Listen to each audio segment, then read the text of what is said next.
Zadie Bees proudly presents the Faith, Fashion, and the Hustle podcast, hosted by the founder of Zadie Bees, Sonia Bryant.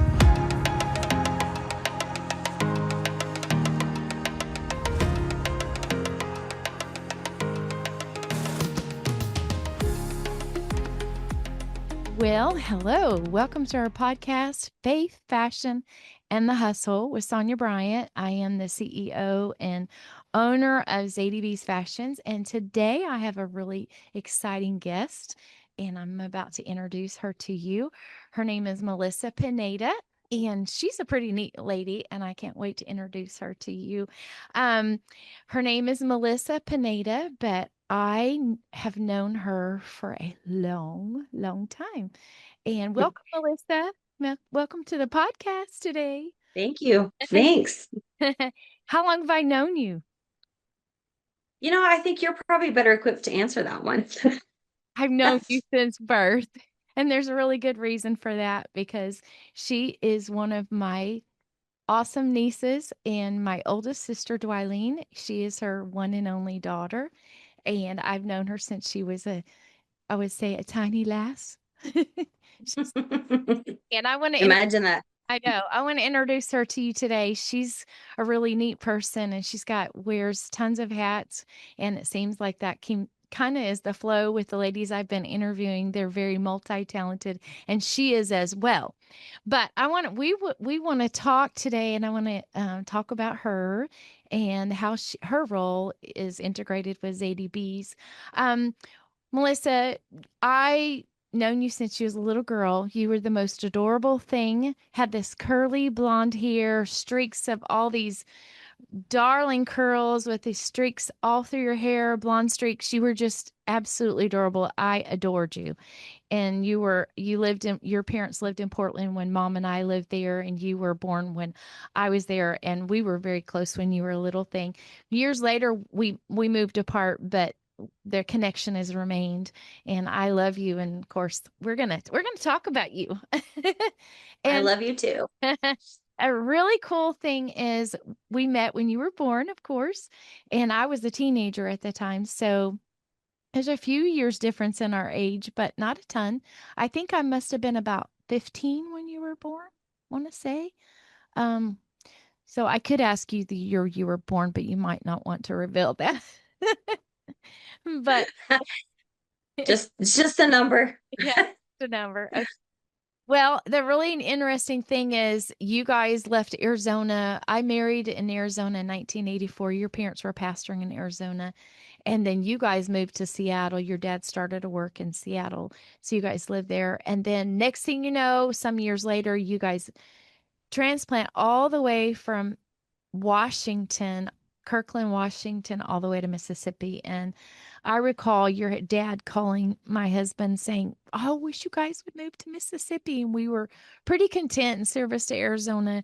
But the Lord had different plans, and your dad and mom kept calling, said, there's a church available, blah, blah, and the rest is history. So in 1995, we moved to Mississippi. You guys had already moved there, and you guys resided there for 9 years, right?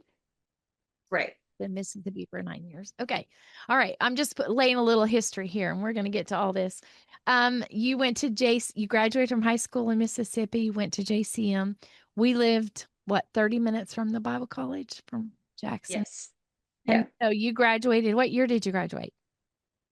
In 2001. Okay. That was a really cool experience, wasn't it? Oh, absolutely. Some of the best years ever. Yeah. You met a lot of people, didn't you? Mm-hmm. That was a really cool experience. Well, you guys moved to Arizona. Then kind of pick me up from there. What happened in your life? You got started working in Arizona, and you had a really cool work history. Kind of tell us a little bit about what you did in Arizona. Well, as far as job-wise, I worked at Geico for a little over 18 years. And I like to say that they raised me. I grew up there. Yeah. I learned how to, I guess, deal with a lot of things there. Wasn't always pleasant, but I feel like I learned how to have conversations, and I learned how to deal with hard things that usually would make me bury my head in the sand. I wasn't able to. I had a lot of coaching and feedback that I wasn't used to, but that's why I say they raised me. But it was a great job, a great career. It's kind of like And so camp in business, huh, for you?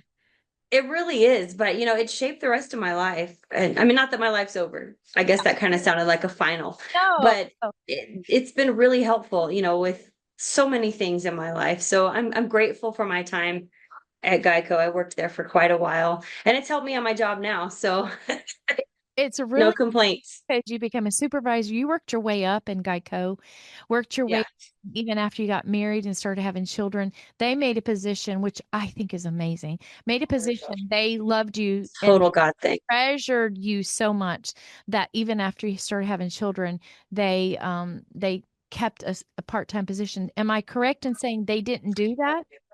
No, it was a total God thing. I mean, there had been times off and on where they allowed people to go part-time, but during the I struggled after having kids because I was a supervisor and I worked an hour away from home. I was gone 12-hour days. And so my mom was having to raise my kids. Wow. And my husband, he was working pretty much the same hours. He was also in supervision with a different insurance company. And so I just felt like, Lord, you gave me babies, not for my parents to raise, but for me. But when is that time going to come?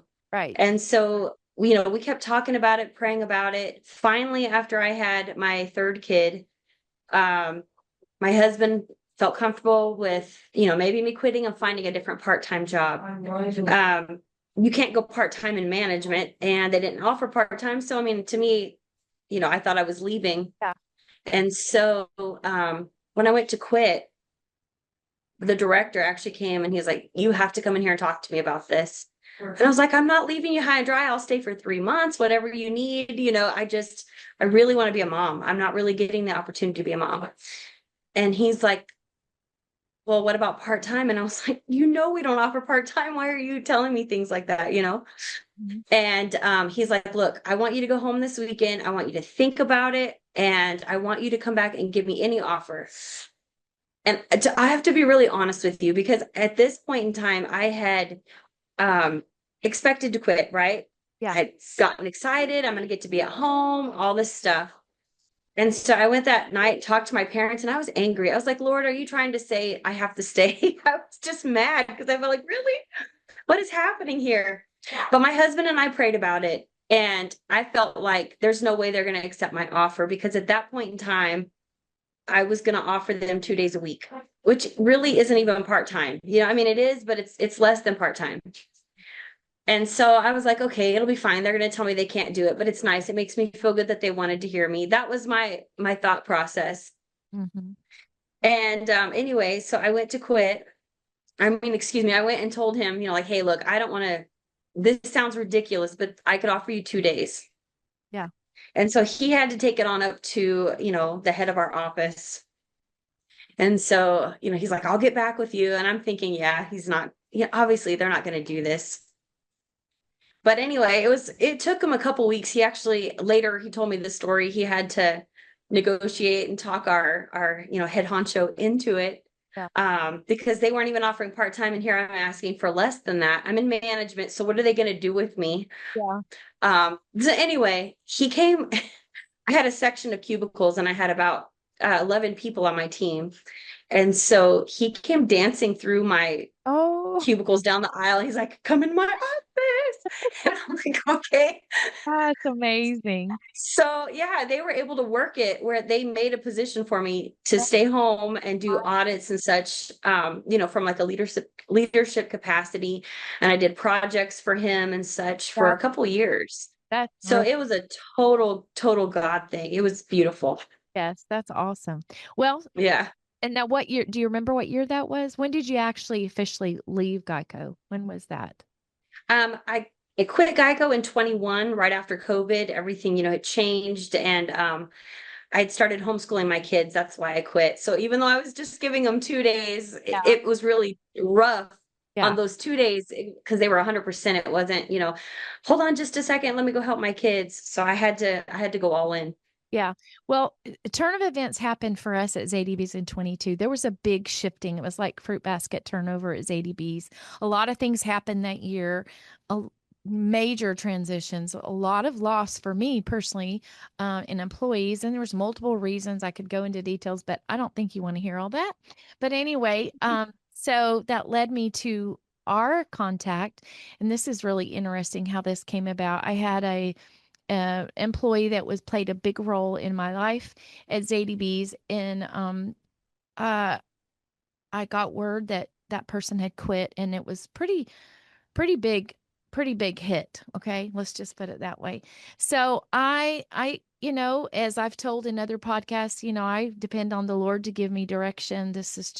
How I, this is just how I operate, and so I was kind of disturbed, and my spirit was really kind of swirling, and I find inspiration many times early in the morning and late at night. I've said that. I laid down in my bed, I closed my eyes, and it was about 11 o'clock. Actually, it was later than that. It was about midnight or 1 a.m. And I laid down in my bed, and my mind was just swirling. And I was laying there, and my husband was in the bathroom, and I jumped up out of the bed. I said, I got it. I got it. I got it. My husband thought I was losing my mind. He's like, you've got what? What have you got? And I took off running to tell him. And I said, I figured it out. He's like, what? So here you were all the way in Arizona. I'm in Mississippi. I Why at that moment you came to my mind? Well, I say I don't know, but I do know. The Lord prompted it to my mind. So I Right. get up out of the bed and I run in the bathroom and I'm telling my husband. He's like, "Oh, that's an excellent idea." So I pick up I said, I text you and I said, "Are you up?" And the response came back, "Yes." So I call you. I said, "Melissa, this is Aunt Sonia. I have a question for you." And you said, "Okay." Like, it was a little like, "What's going on here?" I said, "I had a huge turnaround in Zadie's and I need your help. Would you consider coming on board and working with me long distance as our HR? Because that's what you did for 18 years with Geico. You was a part of the HR team. You were supervisor. You were trainer, all of these things." And I thought, man, this is just right in your wheelhouse. And honestly, did we talk on the phone a lot? No. Did even, family, we're family, and we see each other occasionally throughout the year, or, sometimes it goes a couple of years we didn't see each other. So for the Lord just to plop you in mind was pretty cool. So I said, I have an opportunity. Are you interested? And I want you to take it from here. I want you to tell everybody what had happened leading up to this moment that I called you. Yeah, another God thing, which I love when God makes his writing of your story so clear. Yep. I was in the middle with some friends of a 52-day fast. We had made some agreements together for the church that we were praying over, and then we had some personal things that we were bringing, and we were fasting certain things. So we weren't fasting all food. We all had slightly different things we were fasting. Yeah. But part of my personal piece in that was, things were getting a little tight. I'd been off of work for a year, and, homeschooling three, all of that. My husband had been like, "Hey, is there any way you can get a part-time job?" And I was like, "I'd love to." I was worried about offending God since he'd worked it out so miraculously for me to be able to stay home Right. completely. We didn't touch on that. That's another God thing. But when I finally completely quit Geico, um, the Lord worked it for us to be completely debt free at that point. We had some rental properties. We sold one and paid for three other houses completely. So we had no debt. It's like everything fell into place. And so that's why I was worried. I'm like, well, so I prayed. I was like, "God, look, we need the extra income. I'm totally willing to do something part-time if it fits with the kids' schedule. But I don't want to go look for something and offend you when you already worked things out the way you did. So if that's your plan, I need you to drop a job in my lap." Literally, that's what I prayed, because I didn't want to offend God. He had just done this big thing for us the year before. And I didn't want to be like the children of Israel who run back if that's not what he planned. Maybe he was going to provide a different way. So And the That was my prayer. And so you called me in the middle of that fast, in the middle of that prayer. I hadn't talked to anybody about it but my husband. And I didn't even really tell him what I'd prayed specifically. It just didn't come up. That was just one of those personal things for me. and I had And so you called me at, I think it was close to midnight. I was like, what? okay, something's up, right? So that's why I was hesitant. I was like, what is happening? And when you said that, I remember I was just kind of shocked because you had no idea what I'd been praying. And my mom didn't link it to you because she didn't know that's what I'd been praying. No. And I was just sitting there kind of marveling, like, are you serious right now? God, you really did that? Not that I should be surprised God would do something awesome. I mean, he'd been doing several things, but I guess it surprised me. I wasn't even done with the fast, and then the way he did it was in such a way where I knew it was a God thing. There wasn't questions about it. No, there was no question that it was definitely. And I no, my sister hadn't. And honestly, if I'm being real, I guess I probably didn't even realize at that point in my mind that you'd even quit Geico. Hmm. I don't even remember if I knew that or not. But the Lord prompted you to my mind. And when the Lord speaks to me, I mean, I'm not saying in an audible voice, but it came to me and it was right. It So was awesome. started our journey with ZDB. So we got some catching up here to do, but that's how we became partners in ZDBs. You became our HR person and play a huge role in my world and in ZDB's world. Also too, we gotta go back a little bit in your first beginnings at ZDB's. Tell us about that. That was a really fun, exciting time. You just graduated from JCM and I called you. I said, Melissa, I have to do a show in Colorado Springs. I've got these 3 teenage boys going with me. I think we even had Obi. Was Obi with us that time? I My, don't think so. I no. think we had Mamaw, and I think there were some other ladies too. Okay. Okay. And And I don't think I had ever at that point in time hauled a trailer. So that was fun. That was my learning experience on driving an SUV attached to a trailer. Or I guess the trailer was attached to the yeah, SUV. yeah, But that was fun going from Mississippi to Colorado. yeah. That was wild. So Well, yeah, so I have a little bit of background with Sadie B's besides just shopping and knowing about it. and being my niece, which I Yeah. yeah. So anyway, so you started with us in 22. There shortly after we started having managers meeting, and you played a huge role in facilitating all of our, tons of our work, things that we did, interactions with our employees, personality tests. That was such a blast. So we've kind of continued that on through the years. And you always are so amazing at organizing all that stuff. And I just have to tell a little funny story. Melissa Oh, probably not gonna she's probably not gonna well, I won't rat you out, but I know she's a really, really funny person. So when there's ladies conferences and things, ladies get-togethers, she is the comedian, right, Melissa? I used to be. She I'm is becoming I'm becoming a little more sober in my old age. I guess that's why embarrassing things happen to me sometimes, trying to keep me laughing. I have the funniest stories of you, all the funny blonde things. Of course, I can't say too Yep, much because it kind of runs in the family. We kind of do all for these sure. funny things, and it's fun to to go back and talk about it. I'll never forget one about the funeral in Mississippi, how everybody followed you and you went to the wrong place. That wasn't even where the graveside was, and all these cars are following you and you go to the wrong place. But anyway, Yeah, family members, and there was some speeding involved. I didn't know I was being followed by family members. So yeah, there's so fun. funny things, but she's great at skits and funny things, and it's just super cool. But fast forward to 22, you became on board with ADBs. And what are you doing at ADBs? Tell us about that. Well, my main basket is payroll, of course, and timesheets, and then of course hiring. Yeah, hiring and dealing with issues here and there, which are not all the time, but that's just part of working with people, right? Yeah. Yeah. You get that working in church too. It's just working with people.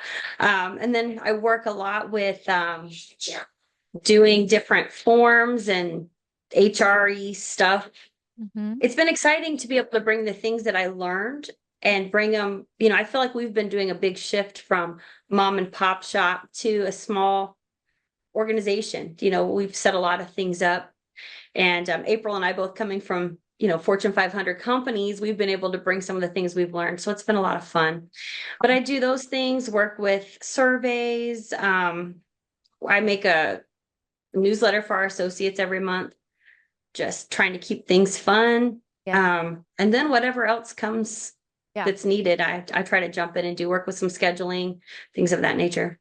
Yeah. So your plate's pretty full. You get to do a lot of exciting things, but it pretty much pertains to employees and all of that. It's been really, really cool. So let me ask you, I didn't even warn you about this. Well, I was going to ask you, and I'll give you a minute to think about it, but, and you're going to say, I want to say, what is your passion? And before you answer that, let me also add a few things. Your mom and dad have pastored in Tucson for more than 20 years. You and your husband have been right there beside them through this whole walk. I think, how many years now? 20 what? You guys have pastored, your mom and dad have pastored in Tucson? I believe it's 22. Okay. I believe 22. 22 years, and really my sister's had some illness, so the Lord has allowed you to walk alongside your dad, which is incredible. You have such a passion for truth and such a passion for the things of God, which makes me incredibly happy and proud of you. And one thing I do want to say, Melissa has got the most incredible children. They are just incredible kids. She's two boys and a girl, and they are amazing, talented, smart. They're just incredible kids. Aurora's the little one, and she is so much like my Skyland girl. My granddaughter is 10, and I think Aurora, when is she turning 10? She'll be 10 in November. Okay, yeah. So I knew they were really close in age. Their little spunky personalities make me so happy. Silas and Weston are just amazing kids. They all play instruments. They're all taking lessons. The boys, they're just incredible kids. And I'm really proud of what kind of mom you have been to these amazing kids. And it makes me really happy. They're just incredible. Incredible kids. I know your parents are super proud. Your dad's actually the superintendent at UPC in Arizona, and I know he was okay. All right. Yeah.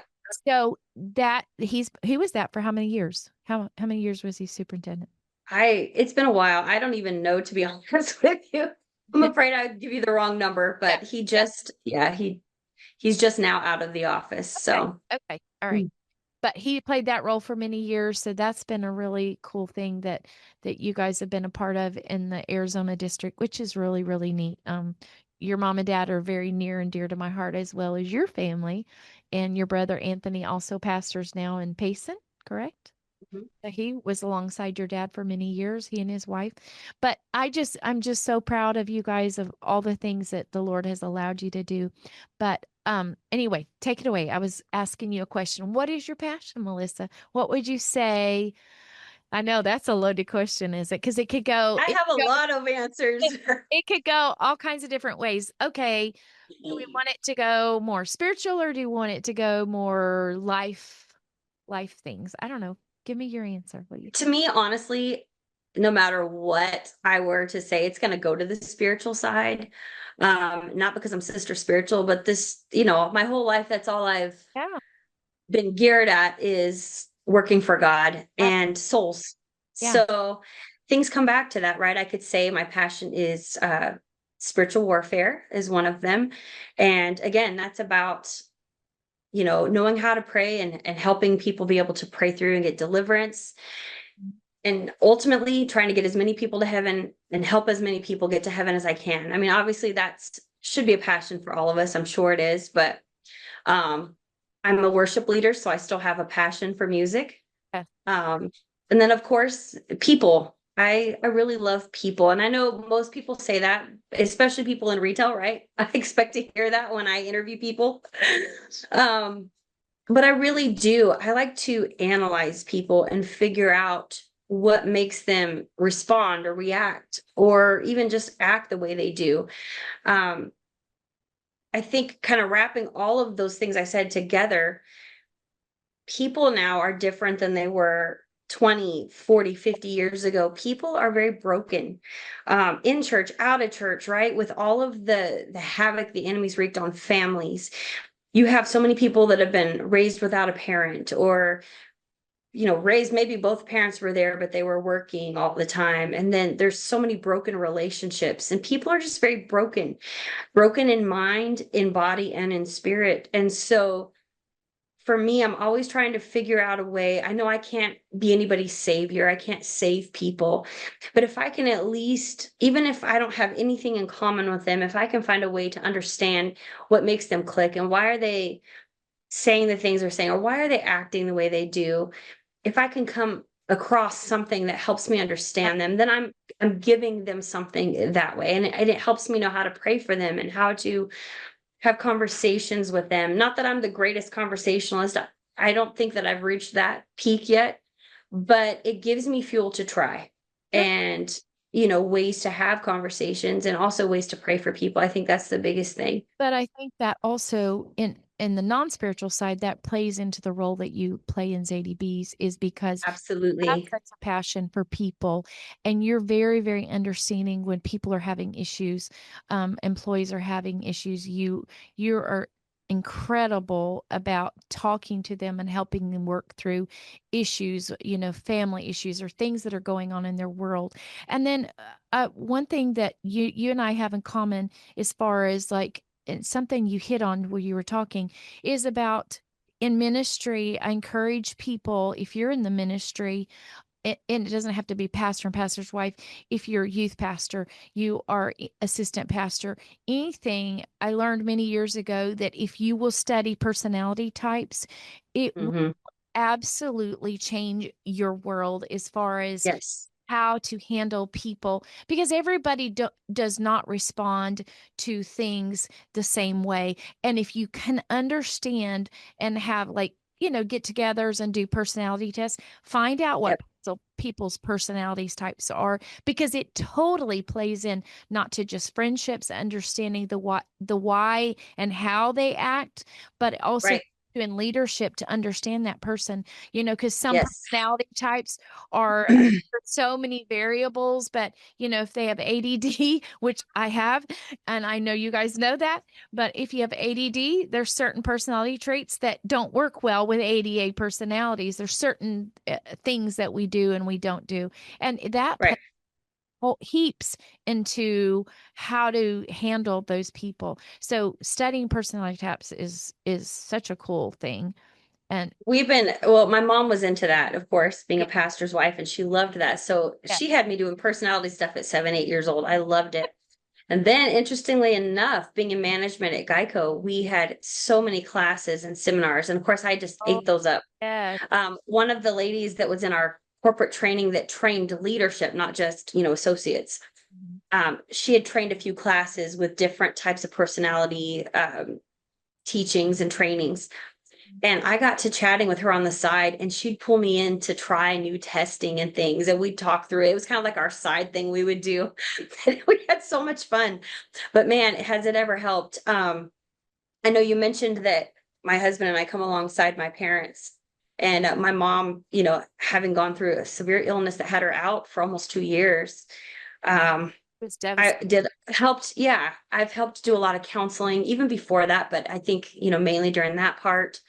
Um, and then of course I had to do a lot of this type of stuff when I worked at Geico, but it does help on every facet, and my husband and I are still, we do family ministries, and, I do the music. And so we're still, tightly involved with a lot of those things, and have to have a lot of conversations, and just trying to hear people and understand them it's a really big deal. So yes, that really is a passion of mine, is to try to understand people and figure them out.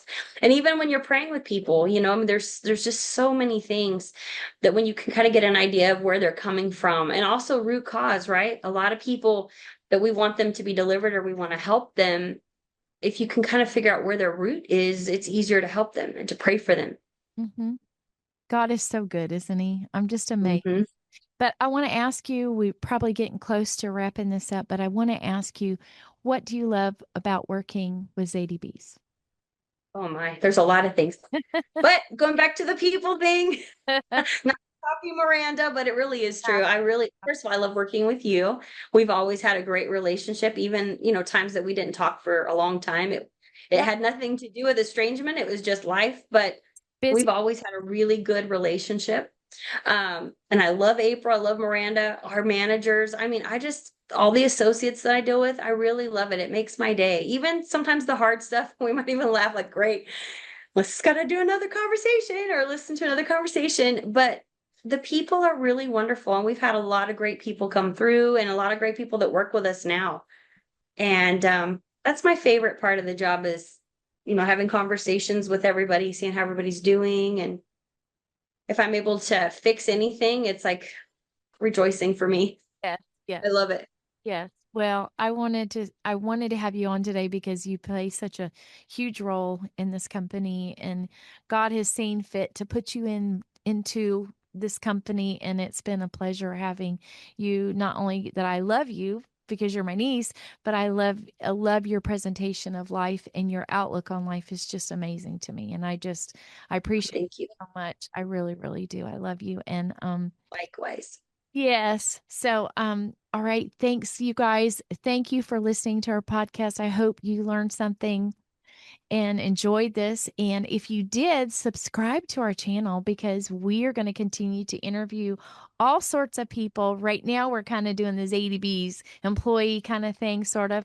And I'm going to have my sisters. I can't wait to have your mom and my other sister and have all these people. I'm actually going to interview my husband, which I'm super excited about. But so we're going to do kind of the families, ADB's things for a while, but then we're going to start adding other people to that list. And, we're going to plug people in, but I'm super excited. Thank you for joining us today. The faith, fashion, and the hustle. And Melissa's a hustler.